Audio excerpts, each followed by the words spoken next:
जी हाँ फ्रेंड्स, यहाँ पे एक मिस्त्री ने इतनी बड़ी गलती कर दी है दोस्तों कि उसकी पूरे के पूरी टीम को, जो ठेकेदार के जितने भी टीम थे, मिस्त्री थे, लेबर थे, सभी को दोस्तों यहाँ पे रिप्लेस कर दिया है। लेकिन तब तक जितना नुकसान होना था मालिक का, उतना तो हो गया है।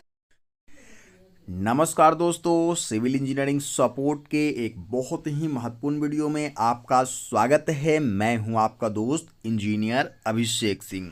दोस्तों, आपने एक कहावत तो अवश्य सुनी होगी कि अब पछताए होत क्या जब चिड़िया चुग गई खेत। जी हाँ फ्रेंड्स, यहाँ पे एक मिस्त्री ने इतनी बड़ी गलती कर दी है दोस्तों कि उसकी पूरे के पूरी टीम को, जो ठेकेदार के जितने भी टीम थे, मिस्त्री थे, लेबर थे, सभी को दोस्तों यहाँ पे रिप्लेस कर दिया है। लेकिन तब तक जितना नुकसान होना था मालिक का, उतना तो हो गया है। दोस्तों, ये सीढ़ी के ऊपर लटकता हुआ बीम और साथ ही साथ लैंडिंग के बीचों बीच दोस्तों प्रकट हुआ ये कॉलम, सारी माजरा जो है वो आपको समझा दिया होगा। लेकिन दोस्तों फिर भी चलिए इसकी डिटेलिंग कर देता हूं कि आखिरकार गलती कहां पे हुई है और इस गलती से किस तरीके से बचा जा सकता है।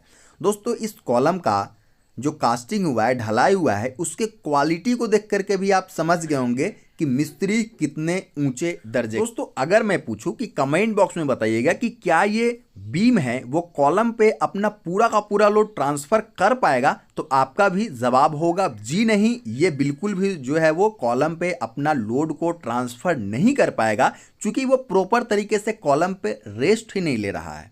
ठीक है, अब आप देख सकते हैं दोस्तों कितना ज़्यादा वहाँ से बीम स्टार्ट हुआ है, कितना ज़्यादा आउट होता गया है। दोस्तों आप बीम देख सकते हैं, फिर भी आप देखेंगे कि कॉलम उससे भी आगे है। ठीक है, चलिए मैं आपको मेज़र करके दिखा देता हूं कि आखिरकार ये जो कॉलम है जिसकी साइज 9 बाई 14 इंच की रखी गई थी, आखिरकार आज के डेट में ये जो है वो कितना इंच आउट हुआ है। चलिए मैं आपको मेज़र करके दिखाता हूँ और उसके बाद इसका सॉल्यूशन भी बताऊँगा।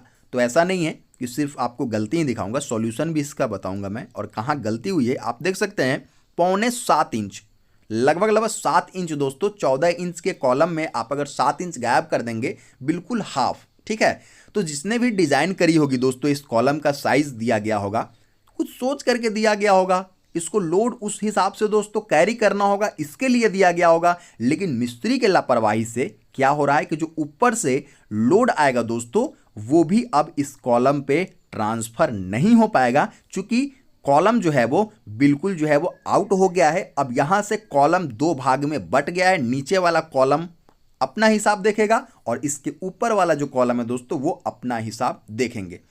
दोस्तों, मिस्त्री बदल दिया गया है और इस मिस्त्री ने काम क्या किया है ये भी आप देख सकते हैं कि यहाँ पे देख सकते हैं जितने भी कॉलम हैं सभी 9 बाई 14 के बनाए गए हैं। ठीक है, 6 सरिया आपको यहाँ दिख रहा होगा। ठीक है, आप देखते जाइए बस, वहाँ भी 6 सरिया, जितने भी कॉलम देखेंगे इस पे भी 6 सरिया दिखेगा। यहाँ पे भी दोस्तों आपको 6 सरिया देखने को मिल रहा है, वो भी 16 mm का। समझ सकते हैं कि कितना यहाँ पे सीरियस कंस्ट्रक्शन चल रहा था, लेकिन इसको भी मिस्त्री ने मजाक बना दिया। लेकिन यहाँ देखेंगे जहाँ गलती हुई है, सिर्फ 4 सरिया दिख रहा है, 9 बाई 9 का कॉलम यहाँ पे ढाला जा रहा है।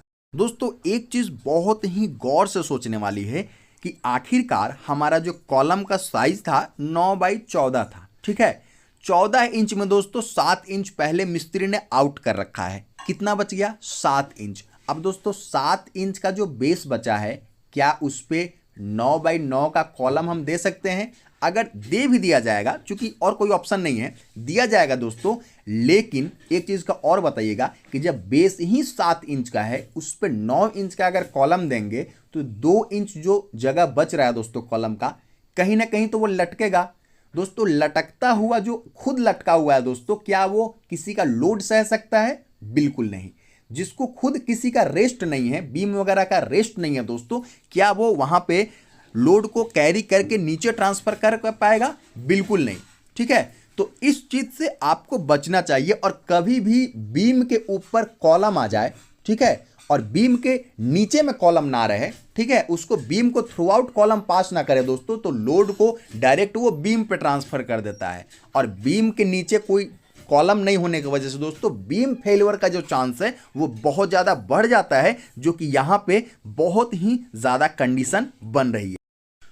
तो दोस्तों ऐसा केस ना हो, इससे हमें बचना चाहिए। लेकिन उससे पहले जान लीजिए दोस्तों कि ऐसा दिक्कत आया ही क्यों है। सबसे पहले मैं बताना चाहूँगा दोस्तों कि ये जो कॉलम है ये नीचे से अपने जगह से स्टार्ट हुआ है, लेकिन ऊपर दोस्तों ये टेढ़ा होता चला गया है। ठीक है, क्योंकि अगर ये दोस्तों टेढ़ा होता तो आपको डायरेक्टली प्लिंथ बीम में भी पता चल जाता कि ये कॉलम हमारा टेढ़ा आ रहा है। आप लिंटल बीम डालते उस समय भी पता चल जाता आपको कि ये कॉलम टेढ़ा जा रहा है, वहीं पे कुछ जुगाड़ किया जा सकता था दोस्तों, या फिर कॉलम को फिर से कास्ट किया जा सकता था। लेकिन ये छत के लेवल पे दोस्तों पता चला है। इसका मतलब ये है कि ये कॉलम धीरे धीरे धीरे धीरे टेढ़ा होता गया है दोस्तों, और ये इतना टेढ़ा हो गया है कि ये 7 इंच बाहर की तरफ निकल गया है। वरना दोस्तों बीम का जो जंक्शन होता है वहां पे पता चल जाता है कि कॉलम हमारा आउट हो रहा है या फिर सही जगह पे है। तो इस चीज़ से बचने के लिए दोस्तों एक्सपीरियंस मिस्त्री और ठेकेदार की तो आवश्यकता होती ही होती है। आपको जो बताया जा रहा है इस चैनल के माध्यम से, आपका घर बने या फिर आपके पड़ोसी का, आपके दोस्त का, जिसका आप भला चाहते हो, उनको जाकर के दोस्तों वीडियो को शेयर कर सकते हैं, सजेस्ट कर सकते हैं, कुछ राय दे सकते हैं दोस्तों कि आखिरकार गलती ना हो, और क्रॉस चेक करते रहें। ठीक है, हर एक लेवल पे क्रॉस चेक करते रहें कि आपका काम सही हो रहा है या फिर नहीं हो रहा है। उससे आपके घर की बनावट सुधरेगी और बहुत ही मजबूत घर आप बना पाएंगे। फिर मिलते हैं, इजाजत दीजिए। हमारे बड़े से यूट्यूब फैमिली में शामिल होना चाहते हैं, चैनल को